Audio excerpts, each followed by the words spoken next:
ये जो हमारा द पब्लिक रिकॉर्ड्स एक्ट 1993 है, इस टॉपिक से भी आपके एग्ज़ाम में मेरे बच्चों हर बार पेपर में क्वेश्चन आते ही आते हैं।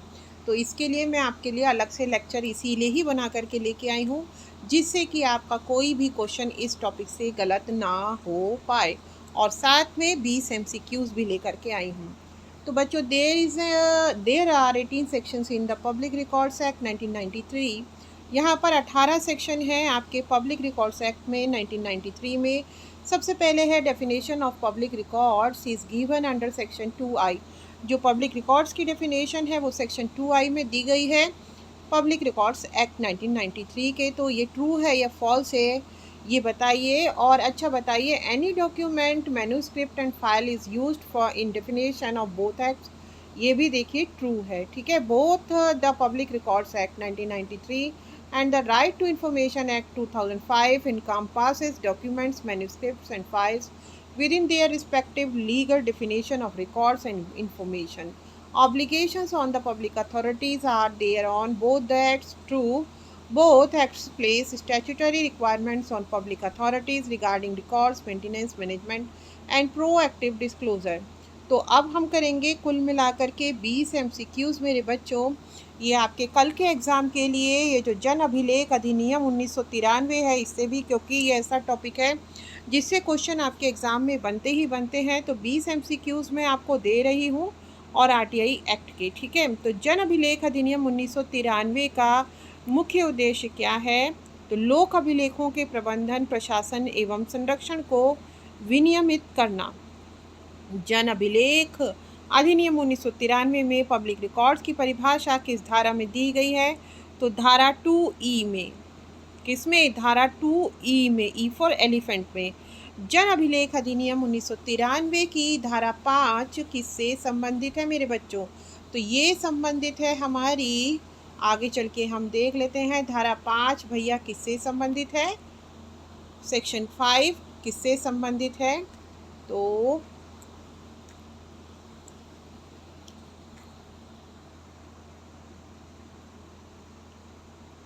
रिकॉर्ड्स ऑफिसर है इसका आंसर, पर मैं ज़रा आगे आ गई हूँ इस वीडियो में, थोड़ा बैक चलते हैं बच्चों।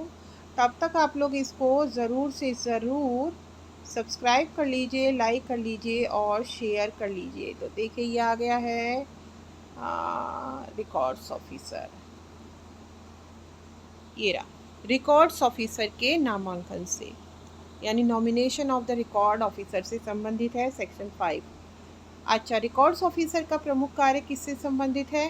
तो लोक अभिलेखों का संरक्षण यानी प्रिजर्वेशन और मैनेजमेंट, यानी लोक अभिलेखों का संरक्षण व प्रबंधन।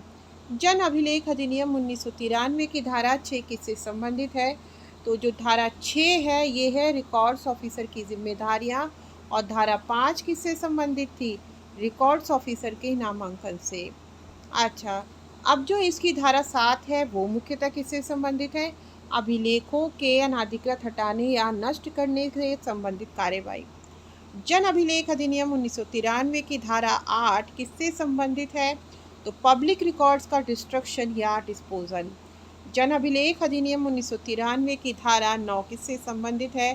तो कंट्रावेंशन के लिए पेनल्टी।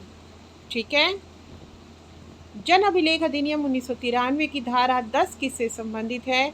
तो सिक्योरिटी क्लासिफिकेशन वाले पब्लिक रिकॉर्ड। जन अभिलेख अधिनियम 1993 की धारा 12 किससे संबंधित है? पब्लिक रिकॉर्ड्स तक एक्सेस से। जन अभिलेख अधिनियम 1993 की धारा 13 किससे संबंधित है? तो आर्किवल एडवाइजरी बोर्ड का गठन। आर्किवल एडवाइजरी बोर्ड के कार्य किस धारा में दिए गए हैं? तो धारा 14 में। RTI एक्ट 2005 का मुख्य उद्देश्य नागरिकों को सूचना का अधिकार प्रदान करना। RTI एक्ट 2005 में सामान्यतः सूचना देने की जो समय सीमा है वो है 30 दिन, और लाइफ और लिबर्टी के मामले में कितनी हो जाएगी मेरे बच्चों? वहाँ हो जाएगी 48 घंटे। अच्छा, तो RTI एक्ट 2005 में सूचना के प्रकटीकरण से छूट मुख्यतः किस धारा में दी गई है? तो मैं बार बार आप लोगों को बता रही हूँ ये कि ये दी जा रही है धारा 8 में, सेक्शन 8 में। RTI आवेदन का उत्तर न मिलने पर पीआईओ के निर्णय से असंतुष्ट होने पर फर्स्ट अपील सामान्यतः किसके पास की जाती है? तो फर्स्ट अपीलेट अथॉरिटी यानी कि FAA, इसको बोलते हैं बच्चों प्रथम अपीलीय प्राधिकारी। प्रथम अपीलीय प्राधिकारी के पास में प्रथम अपील की जाती है मेरे बच्चों। समझ में आ रही है बात? ठीक है। अच्छा, अब हम लोग आगे चलते हैं। FAA के विषय में तो मैंने आप लोगों को बता दिया है। RTI एक्ट 2005 के अंतर्गत सामान्यतः सूचना उपलब्ध कराने की समय सीमा कितनी है? तो कितनी है बच्चों? 30 दिन। और सूचना से छूट तो हमेशा धारा 8 में रहती है। और उत्तर न मिलने पर फर्स्ट अपील FAA के पास में है बच्चों, फर्स्ट अपीलेट अथॉरिटी। और केंद्रीय स्तर पर RTI एक्ट के अंतर्गत कौन सा आयोग है? तो वो क्या क्या है? CIC है बच्चों, केंद्रीय सूचना आयोग है। जन अभिलेख अधिनियम 1993 और RTI एक्ट 2005 के बीच मुख्य अंतर क्या है? पहला अभिलेखों के प्रबंधन व संरक्षण पर और दूसरा सूचना तक पहुंच के अधिकार पर केंद्रित है।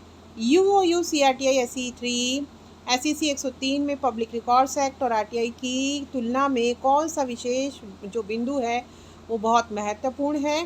रिकॉर्ड्स ऑफिसर और पब्लिक अथॉरिटी की भूमिका। अब परीक्षा में सबसे ज़रूरी याद रखने वाले पॉइंट, जन अभिलेख अधिनियम 1993 बच्चों। जन अभिलेख अधिनियम कौन सा है? उसमें देखो ईयर भी दे सकते हैं और आपको कंफ्यूज करने की कोशिश करें, हो सकता है एग्जामिनर। तो जन अभिलेख अधिनियम 1993 है, सन आप लोगों को याद रखना है मेरे बच्चों। पब्लिक रिकॉर्ड्स आता है सेक्शन 2E में, धारा 2E में। पब्लिक रिकॉर्ड्स किस में आता है? धारा 2E में, E फॉर एलिफेंट में। धारा 5 में आता है नॉमिनेशन रिकॉर्ड्स ऑफिसर का नामांकन। और रिकॉर्ड्स ऑफिसर की जिम्मेदारियां यानी कि जो रिस्पॉन्सिबिलिटीज़ हैं वो आती हैं धारा 6 में। रिस्ट्रिक्शन या डिस्पोजल आता है धारा 8 में। और जो पेनल्टीज़ आती हैं इस एक्ट में बच्चों वो आती हैं हमारी धारा 9 में। और सिक्योरिटी कॉल क्लासिफिकेशन है धारा 10 में। एक्सेस टू पब्लिक रिकॉर्ड्स है धारा 12 में, चाहे तो आप स्क्रीनशॉट ले सकते हैं। धारा 13 में आर्किवल एडवाइजरी बोर्ड आता है। धारा 14 में बोर्ड के फंक्शंस आते हैं। और RTI एक्ट 2005 देखो, धारा 4 प्रोएक्टिव डिस्क्लोज़र यानी सुओ मोटो डिस्क्लोज़र। धारा 6 सूचना के लिए आवेदन। धारा 8 प्रकटीकरण से छूट। धारा 19 अपील। धारा 20 दंड। तो इस लेक्चर में इतना ही। तो ज़्यादा से ज़्यादा आप लोग जो है चाहे तो इसका स्क्रीनशॉट खींच सकते हैं और मैं आपको कम्युनिटी पोस्ट में भी बाद में जो है इसको शेयर कर दूंगी मेरे बच्चों। इसका भी आप लोग खींच लीजिए। ये मेन धाराएं मैंने इसकी बता दी हैं आपको। जन अभिलेख अधिनियम 1993 की आप लोग खींच लीजिए इसका स्क्रीनशॉट और मैं बाद में आपको कम्युनिटी पोस्ट में भी इसको अवश्य ही शेयर कर दूंगी मेरे बच्चों। तो ज़रूर से ज़रूर लाइक करें, शेयर करें, सब्सक्राइब करें। बहुत बहुत शुक्रिया, धन्यवाद। कमेंट भी करें अगर मेरी वीडियो में कुछ सुधार आप लोग चाहते हैं। यकीन रखिए, मेरे साथ रहिए। कल फतेह आपकी ही होनी है दोपहर 12 बजे।